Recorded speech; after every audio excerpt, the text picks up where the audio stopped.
নমস্কার সকলকে। আজকে আমরা দেখলাম রাজ্য বাজেট, নতুন সরকারের প্রথম বাজেট আমরা দেখতে পেলাম। সেখানে দাঁড়িয়ে আমাদের হতাশা অবশ্যই রয়েছে, তবু আমি আপনাদের সকলকেই অনুরোধ করব, হতাশ হবেন না। প্রাথমিক স্তরে সরকার অবশ্যই নতুন এসেছে, আসার পর তাদের হয়তো সবটা গুছিয়েও উঠতে পারিনি এখনও, কারণ এক সপ্তাহ আগে সমস্ত মন্ত্রীরা তারা তাদের দপ্তরে জয়েন করেছে, ফলে তাদের সময় একটু দিতেই হয়। তবুও আমাদের আশা অনেকটাই ছিল, কারণ এই সরকার আমাদের অত্যন্ত কাছের সরকার, আমাদের অত্যন্ত ভালোবাসার সরকার।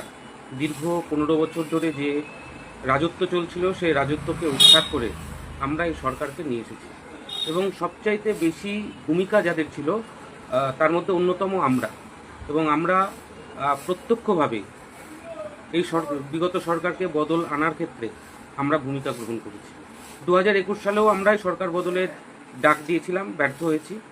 2026 সালে আমরা সফল হয়েছি, এবং একটা রাষ্ট্রবাদী সরকার, আমাদের কাঙ্ক্ষিত ভালোবাসার সরকারকে আমরা ক্ষমতায় নিয়ে এসেছি। তাই তাদের কাছে আমাদের প্রত্যাশা, তাদের কাছে আমাদের চাওয়া চাহিদা অনেকটাই বেশি ছিল। তো সরকার তার ধার কাছ দিয়ে যায়নি, সেটা বলার অবকাশ রাখে না।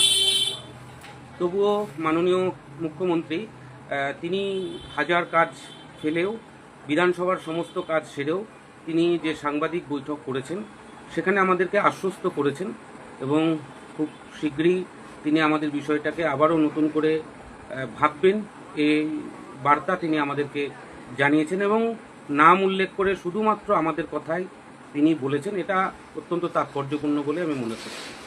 আমরা সরকারে আসার পর মাননীয় মুখ্যমন্ত্রীর সঙ্গে দুবার নন্দীগ্রামে দেখা করেছি। খুব বেশি আলোচনা কথা কিন্তু আমাদের সঙ্গে হয়নি, কারণ চরম ব্যস্ততা। আর এই যে 1-1.5 মাস আগে সরকার ক্ষমতায় এসেছে, আমরা দেখেছি মাননীয় মুখ্যমন্ত্রী কিভাবে গোটা রাজ্য শুধু ছুটে বেড়াচ্ছে, এমনটি নয়। তিনি হাফবেলা দিল্লি থাকছেন, হাফবেলা পশ্চিমবঙ্গে থাকছেন, ফলে তার পক্ষে এতগুলো বিষয় হয়তো গুছিয়ে ওঠাও সম্ভব হয়নি বলে, তবুও তিনি আমাদের বিষয়টাকে গুরুত্বের সঙ্গে দেখেছেন বলবো। তিনি আবারও আশ্বস্ত করেছেন যে অচিরেই আমাদের বিষয়টা তিনি আবারও দেখবেন। সেটা অত্যন্ত ভালো লেগেছে, এবং সরকার যে আমাদের কথা ভোলেননি, মাননীয় মুখ্যমন্ত্রী তিনি যে আমাদের কথা ভোলেননি, এবং হয়তো তিনি বুঝেছেন যে এই সামান্য ভাতা বৃদ্ধিটা আমরা মেনে নিতে পারছি না, সে আন্দাজও তিনি করেছেন, সে আঁচও তিনি পেয়েছেন। অতএব তার ভুল সংশোধন করার জন্যই হোক, বা আমাদের কথা পুনর্বিবেচনা করার কথা হয়তো তিনি ভাবছেন বলেই পরবর্তীতে তিনি সরাসরি বিবৃতি দিয়েছেন। তাই আমি মাননীয় মুখ্যমন্ত্রীকে সামান্যতম হলেও আমাদের কথা যেটা ভেবেছেন তার জন্য আমরা তার কাছে কৃতজ্ঞতা এবং ধন্যবাদ জানাচ্ছি। কিন্তু এতে আমরা সন্তুষ্ট নই, সেটাও আমরা পরিষ্কার করে তার কাছে সে বার্তা আমরা পৌঁছে দিয়েছি অলরেডি, আগামী দিনেও দেব। এবং এই সরকারের প্রতি আমরা আবারও আস্থা রাখছি, আরও আস্থা রাখছি, এবং আমার বিশ্বাস যে আমি আপনাদের যে কথা বলেছিলাম যে শুভেন্দু অধিকারী মমতা বন্দ্যোপাধ্যায় হবেন না, তাই তিনি যে ধীরে ধীরে যে কথাটা বলেছেন, সেই ধীরে ধীরে কথাটা যাতে দীর্ঘায়িত না হয়, সেটা আমরা নিশ্চয়ই দেখব, আমরা সকলে মিলে সেটা দেখব, এবং যত দ্রুত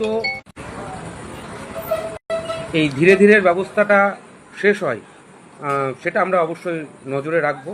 এবং আমাদের পুরো সংগঠন যেভাবে এই 1.5 মাস সরকারের সঙ্গে লেগেছিল আমাদের অর্থনৈতিক উন্নতির জন্য এবং সার্বিক ডেভেলপমেন্টের জন্য, আমরা আবারও সেই লড়াই আমরা জারি রাখছি। আগামীকাল থেকেই আমরা বিভিন্নভাবে চেষ্টা করব যাতে এই সিদ্ধান্ত পুনর্বিবেচনা হয়, অথবা অচিরেই আমাদের ভাগ্য বদল হয়, এবং আমাদের যে মূল দাবি পে স্কেল, সেটা যাতে কার্যকরী হয় সে বিষয়ে আমরা সক্রিয় ভূমিকা গ্রহণ করব। আমি আপামর সাথীদের অনুরোধ করব, আপনারা কেউ হতাশ হবেন না। আপনারা যেমনভাবে কাজ করছিলেন সেরকমভাবে কাজ করুন। দেখুন, সবার যে স্যালারি হাইক হয়েছে তা নয়, গুটি কয়েক শ্রেণীর ডিপার্টমেন্টের তাদেরই কিন্তু শুধুমাত্র ভাতা বৃদ্ধি হয়েছে, কারোর 2000, কারোর 5000। তো তার মধ্যে আমরা পড়েছি। অতএব পরীক্ষা আমরা যে খুব খারাপ দিয়েছিলাম তা নয়, কিন্তু নম্বরটা অবশ্যই কমে গেছে। সেটা যাতে আগামী দিনে আমরা ঠিকঠাক করতে পারি, সেটা আমরা নিশ্চয়ই আমরা দেখব।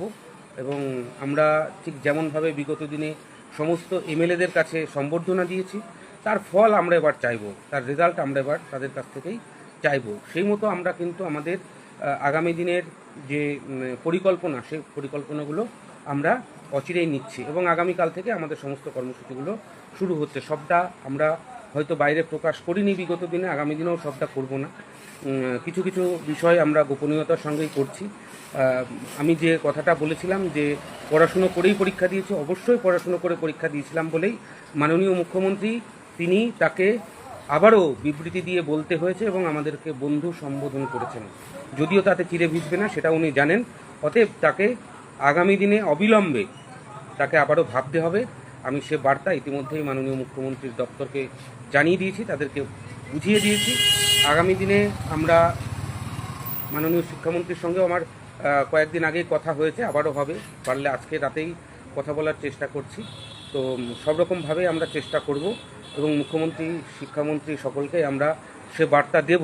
এবং মাননীয় মুখ্যমন্ত্রী যে কথা বলেছেন যে অন্যান্য স্টেটে কত কি স্যালারি, কি পরিস্থিতি আছে সেটা তার খোঁজ নেওয়া হয়নি।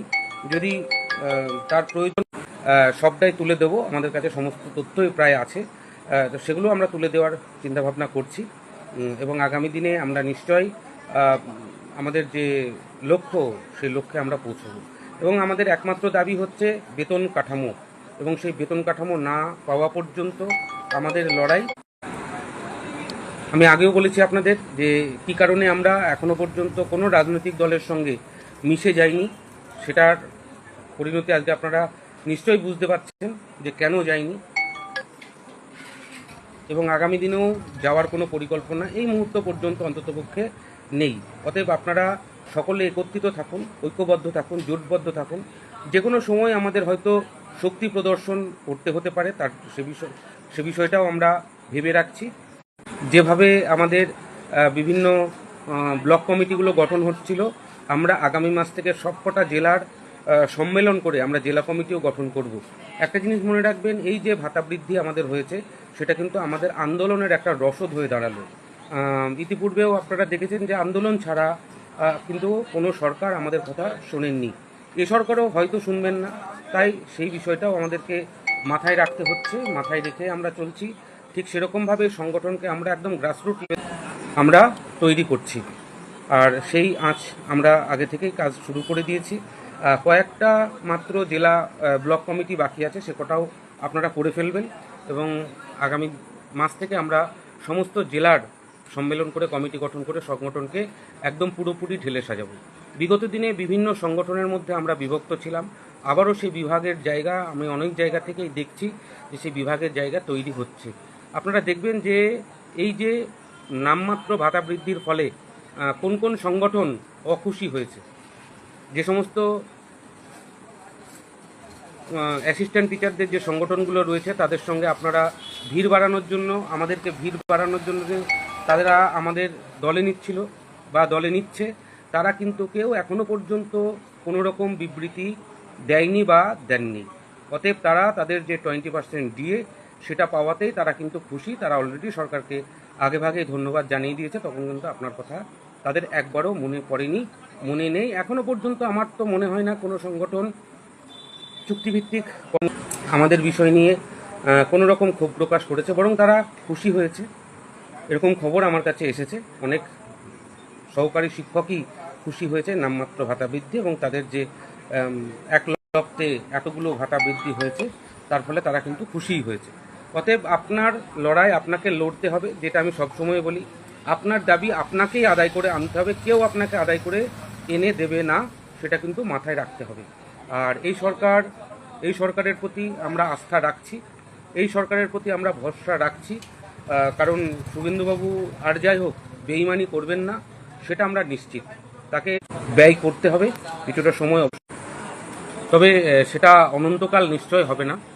আমরা খুব তাড়াতাড়ি সরকারের নির্দিষ্ট জায়গায় আবারও আমরা যাব, সাক্ষাৎ করব এবং তাদের কাছে আমরা তাদের দেওয়া যে প্রতিশ্রুতি সেটা আপনারা সকলে জানেন না, আমাদের সঙ্গে যে কথা হয়েছিল সেটা আমরা প্রকাশ্যে আনিনি, সেই বিষয় নিয়ে আমরা তাদের সঙ্গে আলোচনা করব এবং তাদের সঙ্গে কথা বলবো।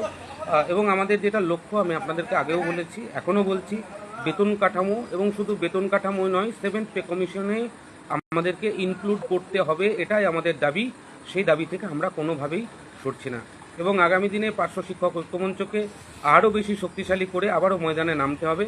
তার জন্য প্রস্তুতি আপনারা নিয়ে রাখবেন, এই আশা রাখছি। এবং ব্লক কমিটি, জেলা কমিটিতে আপনারা অংশগ্রহণ করুন এবং এই সংগঠন যত শক্তিশালী হবে তত কিন্তু আমাদের উন্নয়ন হবে, উন্নতি হবে, সে বিষয়ে নিশ্চিত থাকুন। তবে এটা আমরা আমাদের যে দীর্ঘদিনের লড়াই, সেই লড়াইয়ের ফল হিসাবেই আমরা দেখছি এবং এই লড়াই যদি আমরা আরও জারি রাখতে পারি তাহলে নিশ্চয়ই আমাদের ভাগ্য খুলবে এবং আমরা আমাদের কাঙ্ক্ষিত লক্ষ্যে পৌঁছাতে পারবো। আগামী দিনে যে সমস্ত কর্মসূচিগুলো নেওয়া হবে সেই কর্মসূচিতে আমরা যদি 100% না হলেও 80-90%ও যদি আমরা উপস্থিত হতে পারি তাহলে পারে দোল হবে। আমরা বিগত দিনে যে লড়াই দিয়েছি সে লড়াই কোন জায়গায় পৌঁছেছিল, কোন জায়গায় অবধি আমরা পৌঁছাতে পেরেছি সেটা আপনারা দেখেছেন। তার ফলশ্রুতি কিন্তু আজকের এই নামমাত্র 5,000 টাকা হলেও সরকার ভাবতে বাধ্য হয়েছে। আগামী দিনে যদি আমরা এ ধরনের লড়াই আরও দিতে পারি নিশ্চয়ই সরকার আমাদের কথা ভাববেন, সে বিষয়ে আমি সম্পূর্ণরূপে আশাবাদী। আমরা আমাদের যে আন্দোলন, সেই আন্দোলন আমাদের জারি থাকবে। আমাদের যে লক্ষ্য, সেই লক্ষ্য উদ্দেশ্য থেকে আমরা কোনোভাবেই সরছি না, কোনোভাবেই সরব না। আমাদের ট্রান্সফারের দাবি যেমনভাবে থাকছে, অচিরেই আমরা শিক্ষামন্ত্রী বা মুখ্যমন্ত্রী আলোচনা করব এবং সেই আলোচনার মধ্যে দিয়েই আমরা সেই সমস্ত দাবিগুলো আদায় করে আনতে পারবো। যে সমস্ত পার্শ্ব শিক্ষকরা রিটায়ারমেন্ট করেছেন বা অচিরেই করবেন তাদের কথাও আমরা ভেবেছি, তাদের জন্য আমাদের প্রস্তাব সরকার বাহাদুরের কাছে পৌঁছে দিয়েছি। তারাও আমাদের পাশে থাকবেন, আমাদের সঙ্গে থাকবেন, তাদেরকে নিয়েও আমরা বিকল্প চিন্তাভাবনা করছি। অতএব এখনই খুব হতাশ হওয়ার মতো পরিস্থিতি হয়নি। আপাতত হয়তো যে ভাতা বৃদ্ধি হয়েছে তাতে হয়তো আমাদের ডাল ভাতটা অন্তত পক্ষে জুটবে। যেভাবে পার্শ্ব শিক্ষক সাথীরা ওষুধ কেনার পয়সা পাচ্ছেন না, ছেলে মেয়ের লেখাপড়া করতে পারছে না, সেখানে হয়তো খানিকটা সুরাহা মুখ আমরা হয়তো দেখতে পাবো। যদিও এটা আরেকটু যদি বেশি অন্ততপক্ষে দিত তাহলে পরে অবশ্যই আমরা খুশি হতাম। অন্ততপক্ষে 10,000 টাকাও যদি দিত তাও আমরা একটু হাসি মুখে চলতে পারতাম। যেখানে দাঁড়িয়ে অ্যাসিস্ট্যান্ট টিচারদের আগামী অক্টোবর মাস থেকে মোটামুটি 15 থেকে 20,000 টাকা এক লাফে বেড়ে যাচ্ছে, সেখানে দাঁড়িয়ে পার্শ্ব শিক্ষকদের মাত্র 5,000 টাকা বৃদ্ধি সত্যিই মেনে নিতে পারছি না। তবুও আমরা সরকারের প্রতি আস্থা রাখা ছাড়া কোনো উপায় নেই। আমরা মাননীয় মুখ্যমন্ত্রী শুভেন্দু অধিকারী এবং আমাদের শিক্ষামন্ত্রী মাননীয় দীপক বর্মন মহাশয়, তার প্রতি আস্থা রাখছি। তারা নিশ্চয়ই আমাদের কথা ভাববেন এবং আমাদের কথা, আমাদের কাজ, আমাদের স্কুলে আমরা যেভাবে দায়িত্ব পালন করি সেগুলো ভেবে তারা তাদের সিদ্ধান্ত পুনর্বিবেচনা করবেন, এই আশা আমি রাখছি। সকলে ভালো থাকবেন, সুস্থ থাকবেন। পার্শ্ব শিক্ষক ঐক্যমঞ্চ জিন্দাবাদ, পার্শ্ব শিক্ষক ঐক্যমঞ্চের লড়াই জিন্দাবাদ। আজকে আমরা আবারও লড়াইয়ের মাধ্যমে কিছু পাওয়া যায় এবং অরাজনৈতিক লড়াইয়ের মাধ্যমেই আমরা কিছু করতে পারি, সেটা আবারও প্রমাণ করতে পেরেছি। যদিও আরেকটু সকলে ভালো থাকবেন, সুস্থ থাকবেন। আর এত ফোন করেন না, আমি আর নিতে পারছি না। জাস্ট অনেক নিজেরও কাজ থাকে, নিজেরও চাপ থাকে। ফোন কম করুন, মেসেজ করুন। আমি সমস্ত মেসেজের উত্তর দিই হোয়াটসঅ্যাপে। মেসেঞ্জারে কেউ মেসেজ করবেন না দয়া করে, মেসেঞ্জার আমি খুব কম খুলি। সকলে ভালো থাকবেন। আপনার মতো আমাদেরও দুরবস্থা রয়েছে, চাপ।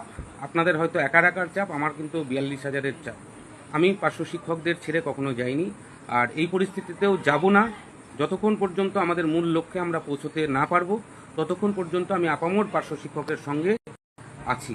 মনে রাখবেন, প্রথম বাজেটে আমরা 5,000 হলেও পেয়েছি, অনেকেই কিন্তু পাইনি যাদের পাওয়া উচিত ছিল। আমি বিশেষ করে এমএসকে আমাদের অফিস স্টাফ যারা রয়েছে, ম্যানেজমেন্ট স্টাফ যারা রয়েছে, তাদের কিন্তু এখনও পর্যন্ত ভাতা বৃদ্ধি হয়নি। আমি চাই তাদের দিকটাও সরকার দেখুক, তাদের কথাও সরকার ভাবুক, কারণ তাদেরও সংসার রয়েছে, তাদেরও ছেলে মেয়ে রয়েছে। সিভিক ভলেন্টিয়ার ভাইদের মাত্র 2,000 টাকা ভাতা বৃদ্ধি, ভাগটাই কিন্তু পুরুষ যারা সিভিক ভলেন্টিয়ার রয়েছে, ফলে তাদের পুরো সংসারটা তাদের ঘাড়ের ওপর দিয়ে চলে। তাদের কথাও আরেকটু ভাবা উচিত ছিল বলে আমি মনে করি। নিশ্চয়ই আগামী দিনে সরকার এগুলো ভাববেন। সরকার নতুন এসেছেন, হয়তো সবটা গুছিয়ে উঠতে বা বুঝে উঠতে পারেননি, তাই হয়তো এরকম পরিস্থিতি একটা তৈরি হয়েছে। আর সমস্ত বিষয় নিয়েই একটা হ্যাপাজার্ড পরিস্থিতি কিন্তু এই মুহূর্তে চলছে, আগামী 2-3 মাস এটা চলবে। তো আমরা সরকারের সঙ্গে থেকে সেগুলোর মোকাবেলা করার চেষ্টা করব। আমরা সরকারের পাশেই থাকছি এবং সরকারের প্রতি আস্থা রাখছি। মাননীয় মুখ্যমন্ত্রী শুভেন্দু অধিকারী, তার সঙ্গে পার্শ্ব শিক্ষকদের যে হৃদয়ের সম্পর্ক, সেটা তিনি ভোলেননি, আজকে সেটা প্রমাণ পেয়েছি। আগামী দিনে তিনি ভুলবেন না এবং আমাদের সাথে, আমাদের পাশে থাকবেন, এই আশা রাখছি। সকলে ভালো থাকবেন, সুস্থ থাকবেন। ধন্যবাদ।